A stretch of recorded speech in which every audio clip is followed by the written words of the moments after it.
안녕하세요. 라떼 언니 재쌤입니다. 오늘은 수험생을 위한 하루 15시간 몰입공부 비법 10가지 말씀드릴게요. 오늘 참고할 책은 공부하는 님 황농문 교수의 책인데요. 이 책은 서울대 물리학과 교수이신 황농문 교수님이 쓰신 책이고 굉장히 유명하시잖아요. 몰입공부법으로. 몰입을 통해서 어떻게 창조적인 사고를 할 수 있고 어떻게 창조적 결과를 낼 수 있고 또 몰입하는 공부법을 통해서 굉장히 그러니까 말이지 그렇게 성적이 좋지 않았던 그런 학생이 어떻게 원하는 대학을 갈 수 있었는지 그런 예시들이 여기 굉장히 많이 나와요.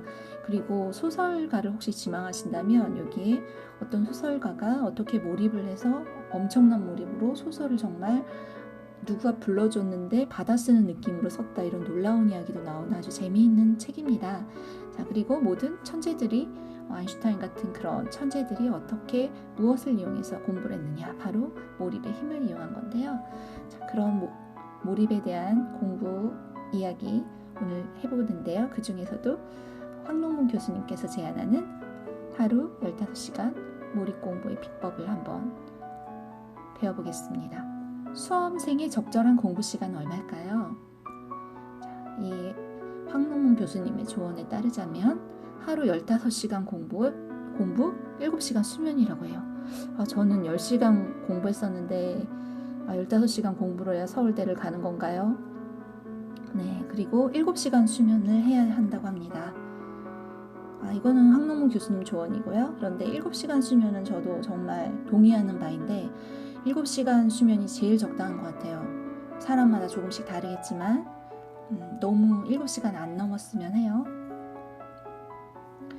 그러면은 첫 번째, 수면이 부족해서는 안 된다 얘기부터 해보겠습니다.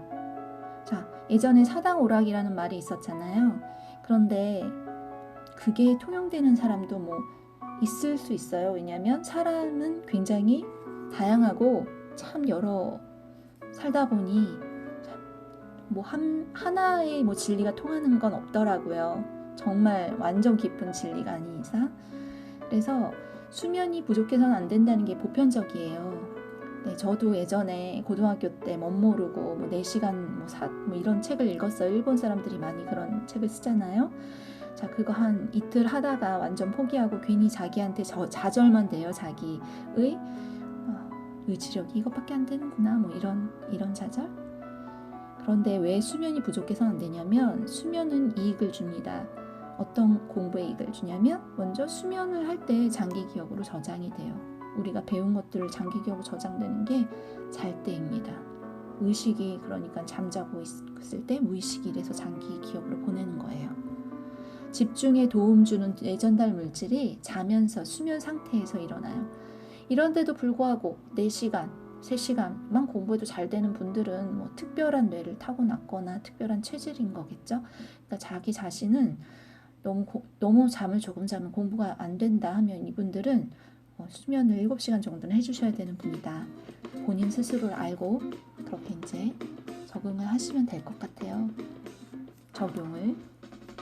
그리고 운동을 시간 아까워서 많이 안 하잖아요, 공부할 때. 근데 저도 수험생 때 특히 임용 때는 수능 볼 때는 좀 젊어서 그런지 좀 괜찮았는데 임용 볼 때 이제 30대 중반을 가고 있던 나이니까 좀 힘들어가지고 운동을 하루 3일에 저는 3일이 아니라 일주일에 3번을 했는데 일주일에 3번 1시간씩 요가를 했는데 황농문 교수에 의하면 몰입 공부를 최대한 효과를 높이기 위해서는, 즉 몰입 상태를 계속 유지하기 위해서는 매일 30분 운동을 해야 된대요.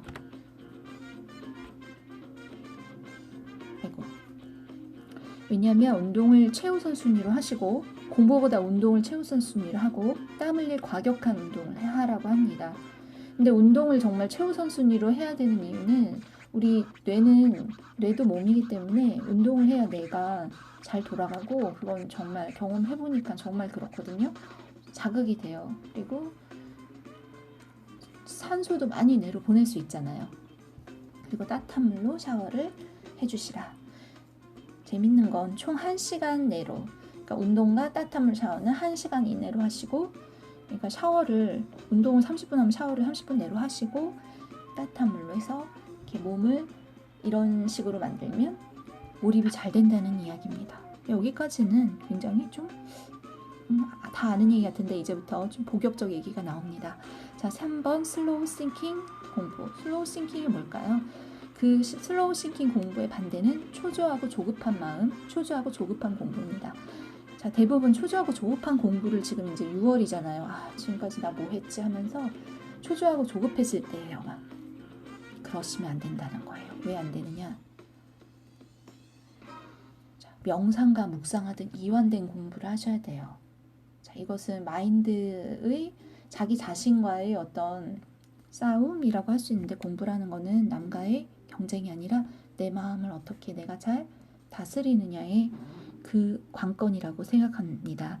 그런데 내가 초조하고 조급하면은 두뇌가 절대 안 돌아가요. 일단 마인드에서 진 거예요. 명상이나 묵상하듯 좀 이완된 공부를 하는데, 약간 이럴 때는 너무 막 공부를 막 대단하게 보지 마시고, 이까짓 건 약간 이런 교만한 마음이라 그럴까? 그것도 좀 필요하더라고요.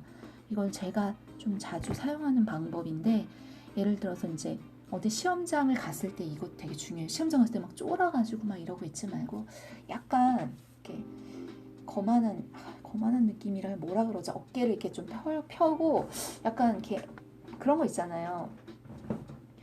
앉을 때도 이렇게 쭈그리고 앉는 게 아니라 내가 이렇게 있으면 약간 이렇게 좀 날라리처럼 앉는다 그러나 이러고, 그리고 약간 껌도 씹고 막 그래요. 왜? 나는 이제 그건 뭐냐면 사람들한테 보여주는 이런 게 아니라 나 자신한테 얘기하는 거예요. 이거 별거 아니다. 뭐 이까짓 거 할 수 있어. 나 너 별거 아니게 생각해. 약간 이렇게 좀 릴렉스하는 거죠. 물론 이게 명상이나 묵상하고 좀 거리가 멀지만, 그런데 이제 제가 요즘에는 이제 명상하니까 옛날처럼 불량스러운 방법으로는 하지 않고, 근데 그 불량스러운 방법이었다 해도 저는 그게 되게 도움이 되더라고요. 내 몸에서 일단 릴렉스 시키는 신호를 보내면 두뇌도 그렇게 반응을 한다는 거를 좀 체험적으로 알아가지고, 그리고 손을 주무르는 것도 제가 발견한 방법 중 하나였는데, 이게 어릴 적인데 내가 중학교 피아노 시험을 볼 때였어요. 중학교 때 이제 뭐 연주 하나를 집에서 연습해서 피아노 반주나 뭐 리코더나 이런 거를 이제 사람들 앞에서 하는 건데, 처음으로 그런 무대에 쓴 것 같아요. 물론 우리 반 애들 뿐이었지만, 근데 피아노 연주를 이제 해야 되는데 정말 열심히 연습을 했습니다. 제가 무슨 소나타 무슨 곡으로 했는데 지금도 그걸 외우고 있어요. 하도 열심히 공부를 해서. 그런데 이제 그거를 막 하는데 너무 떨리는 거예요. 그랬는데 저도 모르게 이상하게 꾀가 나는데, 손을 자꾸 이렇게 주무르고 손을 진짜 아플 정도로 제가 꽉꽉 하니까 이상하게 마음이 손의 아픔으로 가면서 초조한 마음이 진정되는 걸 느끼고, 그 이후로는 좀 초조하고 불안할 때는 손을 많이 이렇게 약간 손톱 같은 걸로 꼭 찔러가지고 그렇게 주무르거나 약간 꼭 찔러서 이렇게 계속 압박을 한다거나 이러면 마음이 많이 완화가 되고, 그때 제가 피아노를 굉장히 하나도 안 실수하고 쳐가지고 너무 신기했어요. 그래서 앵콜을 받아서 다음번에 앵콜 연주자들만 연주할 때 이상하게 이제 그때는 이제 오히려 안 떨려서 그냥 나갔더니, 나가자마자 손이 막 후두두 떨려서 다 틀려가지고 음악 선생님이 얘 앵콜 괜히 시켰다 뭐 이랬던 일이 있었네요.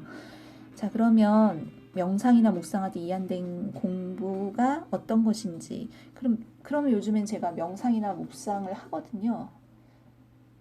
약간 이렇게 이완된 마음을 얘기하는 거예요. 너무 긴장하지 않고 편안하고 약간의 기쁨도 느끼는 그런 마음인데요. 그러니까 너무 긴장하고 초조해 하시면 안 된다는 얘기인데, 명상이나 묵상의 방법은 어렵지 않거든요. 이것도 나중에 기회가 되면 말씀해 드리고 싶고, 지난번 영상에서 참 반응이 좋지 않은 영상이었는데 그런데 그게, 저는 요즘에 그런 명상 하지 않지만 명상을 처음 시작할 때는 그 방법이 좋아서 제가 올린 거예요. 그걸 어떤 발판 삼아서 여러분만의 명상을 한번 해보셨으면 하는 마음 관리가 지금 최고거든요.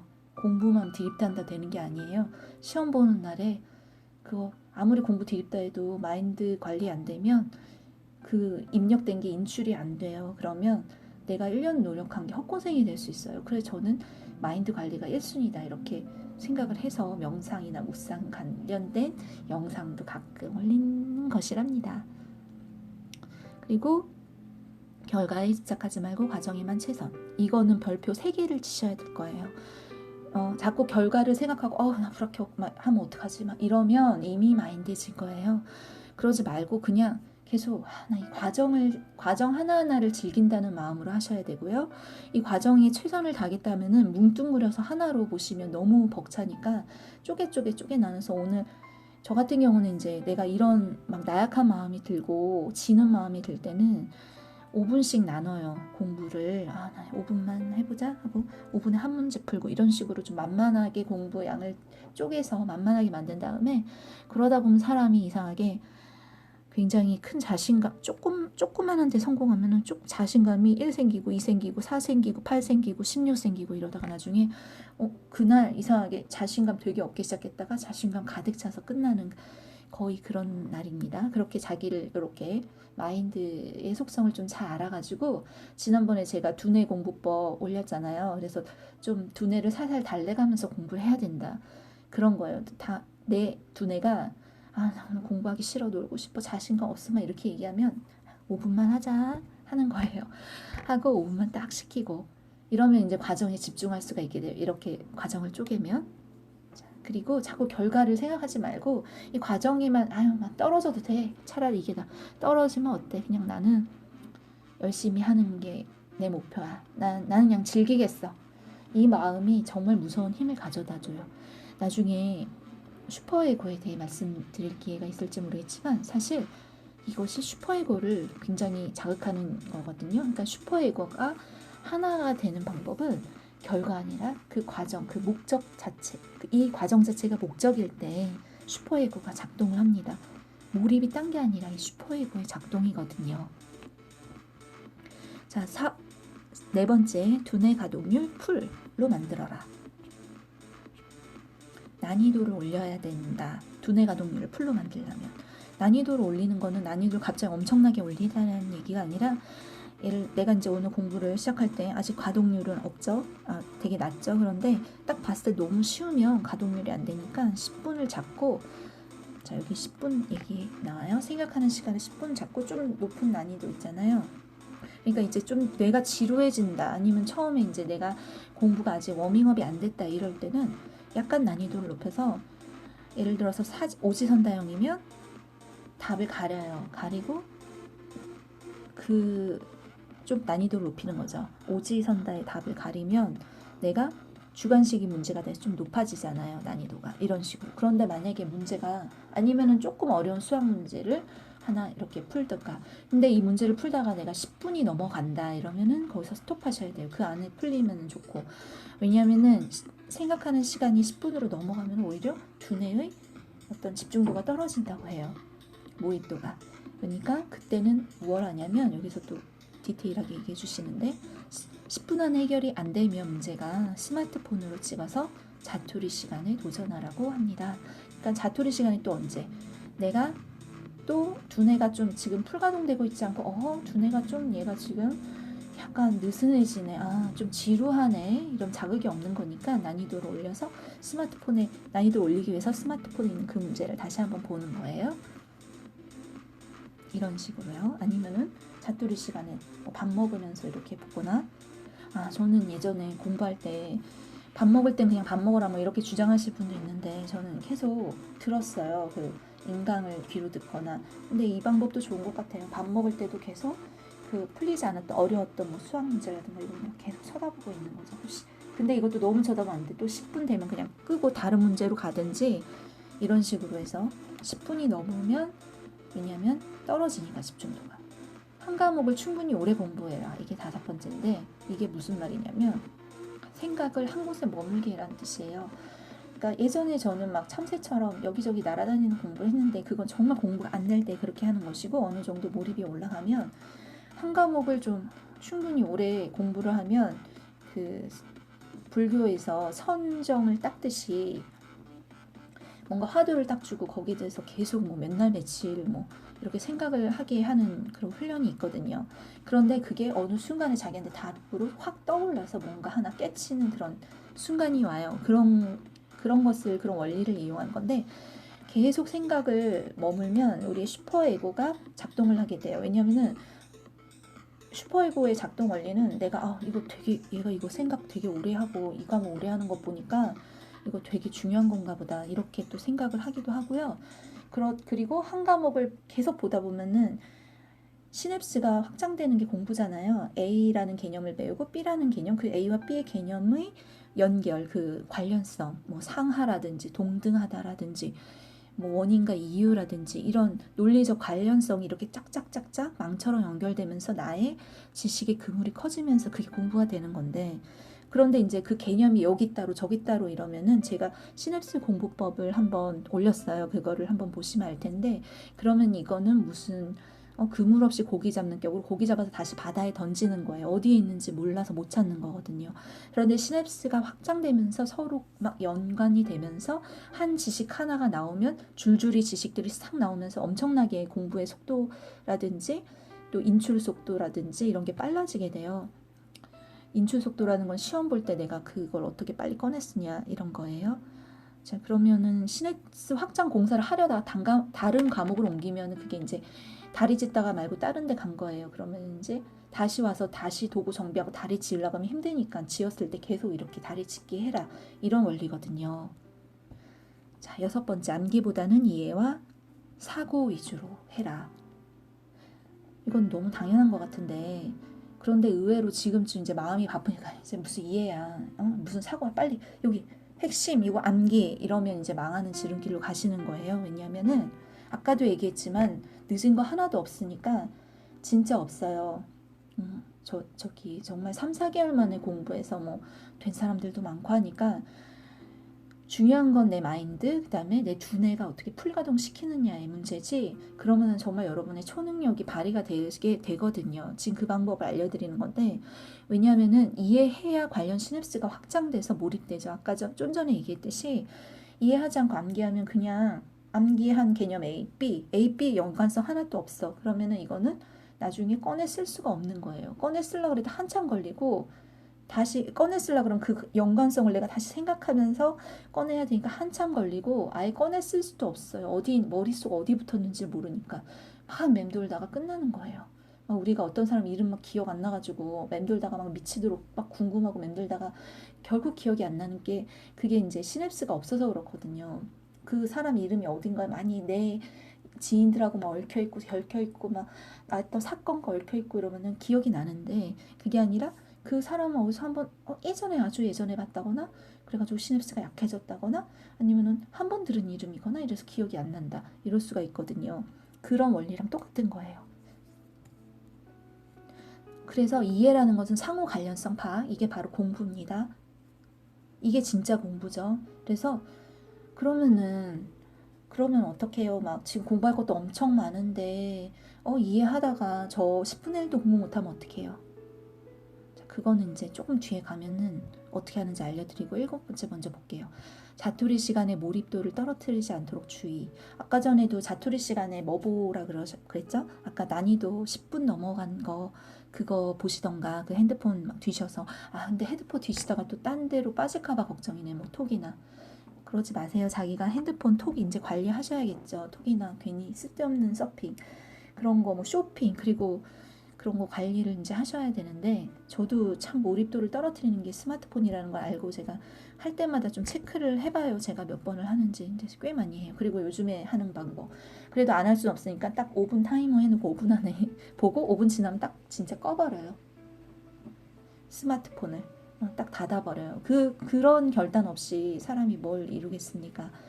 자, 그러면은 잠시라도 공부를 중단하면 여러분들이 톡을, 그러니까 아까 5분 그렇게 정해놓고 뭐 하루 한두 번 하세요. 그런데 이렇게 공부 중단할 때 몰입도가 급하락된다는 건 아셔야 돼요. 그리고 최소한의 사회생활에 필요한 시간을 제외하고 거의 1초도 쉬지 않는데요. 정말 좀 무서운 얘기인데, 사실은 이거를 아까 얘기했듯이 화두를 주고 그 선 정진하는 그런 스님들이나 그런 수행자들이 이렇게 하거든요. 불가능한 얘기는 아닌데, 그리고 정말 뭐 세계적인 업적을 이룬 그런 과학자들이나 학자들은 이렇게 몰두를 해가지고 완전히 새로운 사상을 만들어내거든요. 그러니까 뭐 뉴턴이라든지 아인슈타인이라든지 뭐 보일이라든지 뭐 이런 사람들 어떻게 저런 거를 생각해내고 만들어냈지 하는 거는 이 사람들은 엄청난 그 몰입을 정말 많은 그 생각의 에너지를 거기 한 군데 이렇게 쏟아 부어가지고 마치 우리가 어디죠 그 모으는 거 그거 뭡니까 그 확대경 있잖아요. 그 확대경에 이렇게 빔 모아가지고 맞나 확대경? 초등학교 교사가 이래도 되나? 이게 시냅스가 없어서 이게 생각이 안 나는 건데 이렇게 빔 모으는 거 있잖아요. 이렇게 불 내는 거 그것처럼 생각을 모아서 그러다 보면 불이 나는 거예요. 창조가 되는 거예요. 굉장한 일이 창조가 되는 거야. 없던 거 무에서 유가 창조가 되는 거예요. 없던 지식이 생겨나고. 그런데 우리가 뭐 노벨상 따자는 거 아니잖아요. 하지만 지금 이제 6월이 됐으니까 우리가 이제 지금부터 6월, 7월에서 한 8, 9월 지금 사람마다 다르겠지만 9, 10월쯤 되면 진짜 9, 10월쯤 되면 15시간씩은 공부를 하셔야 될 겁니다. 지금 한 10시간 하신다고 해도 그러고 1초도 쉬지 않는다라는 거는 계속적으로 이렇게 의식이 막 흘러가면서 나도 모르게 또 막 무의식으로 공부를 하게 만들고 이러면서 눈덩이처럼 정말 2의 3승, 4승, 5승, 6승처럼 공부하는 방법이 되는 방법인 거예요. 그냥 보통 사람들이 더하기의 방법의 공부라면 그냥 보통 평범한 공부 방법이 이 몰입 공부 방법은 곱하기 이것도 제곱, 세제곱, 네제곱 이렇게 제곱의 공부 방법이 되기 때문에 여러분들이 이 공부 방법을 정말 눈여겨보셔야 됩니다. 그리고 시간을 제외하고 거의 1초도 쉬지 않고 이렇게 몰입도를 떨어뜨리지 않도록 주의하는데 풀리지 않는 문제, 이해되지 않는 부분, 그 부분들을 따로 모아서 쉬는 시간에는 그냥 그걸 보는 거예요. 근데 내 머리가 너무 복잡해요. 풀가동을 못 시키겠으면 그냥 보세요. 그냥 조금 보되 조금 이렇게 릴렉스하게 보세요. 그럴 때는. 네. 선택과 집중. 아까 전에 그러면은 지금 10분의 1도 못 보고 어떻게 지금 이제 와서 뭘 어떻게 하자는 겁니까? 선택과 집중이라는 게 있잖아요.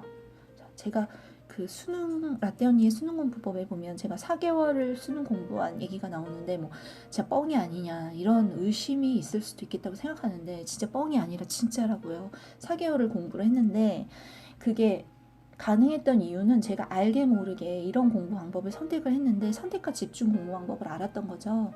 근데 이제 이거를 그럼 너는 뭐 잘나서 아느냐? 그럼 제가 어떻게 알았는지는 저도 모르겠어요. 그런데 사람이 마음이 급하다 보니까 그런 방법이 나온 것 같아요. 그러니까 머리가 좋은, 제가 그때도 얘기를 했지만 너무 머리가 좋은 친구들은 그냥 공부하면 되니까 정말 무식하게 공부를 하는데 저는 이제 좀 어중간하다 보니까 요령을 자꾸 생각하다 보니까 사람이 그게 일어난 거죠. 그게 뭐냐면 아까 전에 얘기했듯이 그 빛을 모아가지고 뭐 그 깨달은 빛을 모아서 나름 뉴턴의 발견이나 아인슈타인의 발견처럼 이 공부 방법이 일어난 거죠. 제 안에서 하도 급하다 보니까 꼭 붙고는 싶고 하니까 자 그래서 그때 제가 난이도별로 공부를 했다. 정말 시간이 없기 때문에 내가 다 볼 수 없다라는 거를 인식하고 그래서 난이도별로 공부를 난이도가 아니라 출제 빈도별로 공부를 해서 출제 빈도가 가장 높은 거부터 공부를 했다라고 이제 얘기를 했죠. 그 분야부터. 그런데 놀랍게도 그렇게 공부를 해서 그러면 못 공부한 부분도 당연히 있죠. 그 부분은 나와서 틀려도 나만 틀린 게 아니라 아주 많은 애들이 틀렸을 가능성이 있어요. 그렇잖아요. 왜냐면 자주 안 나오는 부분을 구석까지 공부를 다 한 애가 얼마나 있겠어요. 그러니까 조금 틀려도 된다는 얘기죠. 그런데 남들이 다 맞는 거 난이도가 아니라 출제 빈도 높은 거 그거 틀리면 정말 치명적이거든요. 그런 방법으로 되게 확률적 공부를 했는데 그게 적중을 했는데 지금 이제 6월이니까 그 적중 방법을 쓰셔야죠. 진짜 보장합니다. 이 방법 정말 좋은 방법이에요. 이거는 어떤 공부를 할 때도 다 이게 통용이 돼요. 그리고 근데 아까 이랬잖아요. 막 붙으려고만 하지 말고 무슨 뭐 이해하라면서요. 근데 이거를 이해하시면 되죠. 그러니까 출제빈도 높은 것부터 나눠서 공부하시라는 얘기인데 우선순위가 상인 게 출제빈도 높은 거죠. 그거를 그 가운데서 이제 몰입하며 이해하며 공부하시라는 겁니다. 그러니까 난이도 출제빈도 낮은 거를 빨리 외우고 공부하느니 출제빈도 높은 거를 이해하고 몰입하며 공부하라는 겁니다. 당연히 자주 출제되는 부분인데 내가 완벽하게 모르는 그런 부분 중심으로 공부하라는 얘기죠.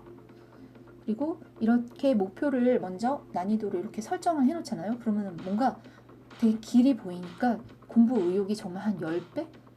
좀 과장하자면 100배 높아집니다. 나 난이도 이만큼, 일단 나는 난이도를 자꾸 왜 난이도라고 그럴까? 나는 이렇게 출제 빈도가 높은 출제율 높은 이거를 되게 이만큼이구나. 이게 눈에 딱 보이잖아요. 그러면 머릿속에 서요. 이만큼 어느 정도 공부해야겠다. 그래. 그러면 이제 좀, 그러면은 희망이 보이는 거예요. 이거 한 달 동안 이만큼만 공부하고. 한 달. 그 다음부터는 이제 가속도가 붙어요. 출제 빈도 높은 거 공부하면. 목표 설정이 몰입도를 높인다. 정말 그렇죠? 반복 학습은 제가 에빙하우스에 공부 암기법 올렸는데 그 암기법 방법 보시면 7번 해야 된다 그랬는데 꼭 7번이 아니에요. 그거는 이제 하나의 방편일 뿐인데 그 정도 이렇게 자주 보면 된다. 그리고 원리가 그거를 알려드린 거지 막 거기에 맞춰서 7번을 보라는 건 아니고요. 이 원리만 알면 간단합니다. 우리의 뇌는 무엇이든 반복하면 중요하다고 판단합니다. 그것을 장기 기억으로 보낸다. 이 뇌의 원리를 알면 간단하게 해결되는 문제이기 때문에 우리는 그러니까 당연히 자주 나오는 부분, 출제 빈도가 높은 부분부터 우리가 자주 반복해서 공부하고 보고, 이거는 6월에 보고 7월에도 보고 8월에도 보고 9월에 10월에도 보고 이러면 장기 기억으로 가겠죠. 당연히 자주 보니까. 그러니까 출제 빈도가 뒤늦은 것일수록 뒤로 가서 걔네들도 계속 반복은 이런 식으로 해줘야겠죠. 하지만 반복 학습을 제일 많이 해줘야 되는 거는 당연히 출제 빈도가 높은 것이다. 반복 학습이 어느 정도 계속되면은 그게 장기 기억 가서 확 나와요. 우리 주변의 친구들 이름 다 잘 기억하는 게 반복 학습해서 그렇고, 어릴 적 노래 가사 다 기억나는 게 반복 학습의 힘이거든요. 자, 억지로 외우려 하지 말고 반복하며 외워진다. 억지로 외우려고 하면 정말 공부가 고통스러워진다. 마지막입니다. 10번째, 최대의 구독력을 위한 의도적 노력을 해라. 수시로 왜 내가 공부해야 하는지 그 당위성을 상기해라. 한번 예를 들어볼까요? 저는 옛날에 약간 장난식으로 수석 합격이라고 저기 막 써놨거든요. 사람들이 웃었어. 수석 합격. 그러니까 너무 얼토당토 안 하니까 사람들이 웃었어. 그냥 써놨어. 그냥 그랬어요. 수석 합격. 그랬는데 제가 이거 나중에 제가 점수 보고 깜짝 놀랐는데, 이명왕의 경우는 제가 수석 합격이라는 말을 좀 무시하지 않았었으면, 조금 더 진지하게 봤으면 가능했겠더라고요. 왜냐면 제가 1, 2, 3차에서 3차는 1, 2차 점수가 너무 높으니까 그냥 공부를 뭐 거의 안 하다시피 해서 간 거나 마찬가지인데, 3차에서 다 깎였지 1, 2차는 거의 뭐 점수가 굉장히 높았었거든요. 그러니까 내가 3차에서 특히 영어 면접을 준비를 거의 안 했거든요. 그래서 거기서 다 깎였는데, 진짜 거의 영어 면접에서 다 깎였지만 그 3차 영어 면접을 좀 준비했었으면 한 5점 차, 한 5점 정도 깎였는데 거기서 한 3, 4점 정도만 조금만 더 높았어도 합격 수석이었던 점수였다. 그러니까 이거 무시 못해요. 내가 맨날 보는 글자를. 진짜 좀 신기했어요. 그리고 그런데 더 중요한 거, 이거는 수석 합격 이거는 그냥 한번 써놔 보시고, 슈바이처를 능가하는 의사, 예를 들어서 이런 게 더 좋은 것 같아요. 제가 이제 공부를 하다 보니까 이게 더 강렬하게 나의 진짜 참나라고 하죠. 그러니까 그 참나의 그 슈퍼의식을 자극해서, 그러니까 내 마음이 참나는 저 거대한 우주랑 연결돼 있다라고 하잖아요. 근데 그 거대한 우주가 성경에서 보면 하나님이고, 불경에서 보면은 부처의 마음이고 이렇잖아요. 즉 하나님 사랑의 마음이고 부처님 자비의 마음이고, 즉 나의 그 아주 깊은 의식 속에는, 진짜 진정한 나의 깊은 바람 속에는 정말 세상을 향한 공헌에 관한 그런 열망이 있는데, 그게 얼마나 깨어져 있는가가 그 영적인 지능, 영적 능력이라고, 영적 지능이라고 하죠. 그 지능이라고 할 수 있는데, 내가 그 영감을 자극하는 공부법인데, 슈바이처를 능가하는 의사가 될 거하고, 슈바이처처럼 많은 사람을 살리는 의사, 예를 들어서 그냥 나는 의사가 돼서 나 잘 먹고 잘 살 거야 이렇게 생각하는 그런 이기심보다는, 나는 적어도 1000명을 살리고 하면서 1000명을 살리는 상상을 막 계속 하는 거예요. 이런 식으로 이제 교사가 될 거면 나는 정말 아이들 한 명의 아이라도 내가 그 아이를 정말 사랑의 눈과 믿음의 눈으로 바라봐줘서 그 아이가 정말 행복하게 살 수 있도록 도울 거야. 자기 자신에게 자부심을 가질 수 있도록 도울 거야. 막 이렇게 생각을 하는 거죠. 그럴 때 나의 슈퍼에고가 작동을 하고 뭐 온 우주가 나를 돕는다 이러죠. 저는 네, 한번 그렇게 믿어보시기 바랍니다. 진짜입니다. 그렇습니다. 정말입니다. 네. 이렇게 계속 나의 당위성을 정말 내 내면 깊은 곳에서 끌어올려 보세요. 정말 큰 구동력이 됩니다. 자, 지금까지 이렇게 황롱문 교수가 추천하는 몰입하는 공부의 10가지 방법 말씀드렸어요. 자, 여러분 합격이 여러분에게 올 거예요. 지금까지 들어주셔서 정말 감사합니다. 여러분 합격하세요. 합격이 여러분에게 오길 바라겠습니다. 감사합니다.